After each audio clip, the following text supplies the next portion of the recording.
Numéro 21, on a l'aire totale d'une pyramide régulière à base octogonale de 1680 cm². Donc, on a un octogone, 8 côtés, et une pyramide, pas un prisme, donc bien une pyramide. Et on connaît son aire totale de 1680 cm². L'apothème du polygone à la base est de 12 cm. Donc, à la base, on a un apothème de 12 cm. Le périmètre de la base, on l'a. Périmètre 80 cm. Si ça te tente, tu peux retrouver la mesure d'un côté, donc de 10 cm, vu que tu as 80 cm pour 8 côtés. Ça fait un côté de 10 cm, mais on va se rendre compte que c'est pas nécessaire de la déduire. Et on se demande quelle est la mesure de l'apothème de la pyramide. L'apothème de la pyramide, c'est celle qui part de l'apex puis qui s'en va au milieu d'un côté. Donc l'apothème de la pyramide, c'est celle-là qu'on cherche. On va commencer, vu qu'on nous donne la valeur de la totale de la pyramide, par s'écrire notre formule générale, qui est A totale d'une pyramide égale R de la base plus A latérale. Et on va remplacer ça par ce qu'on connaît. On sait que l'aire totale est de 1680. Pour l'aire de la base, vu que c'est un octogone, c'est NCA sur 2.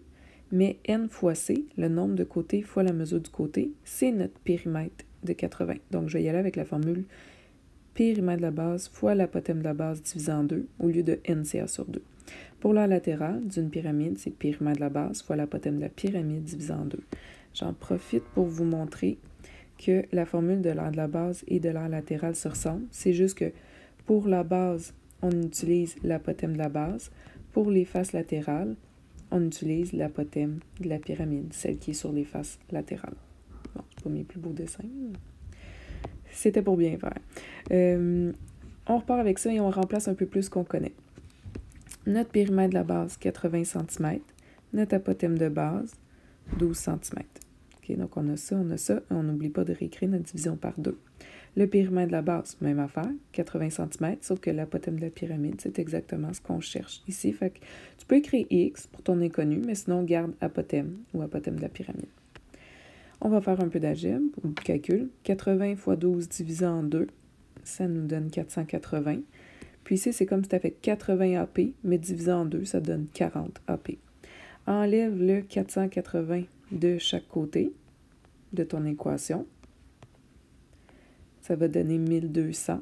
Et en divisant par 40 ensuite de chaque côté, ben, tu vas trouver une apothème de pyramide de 30.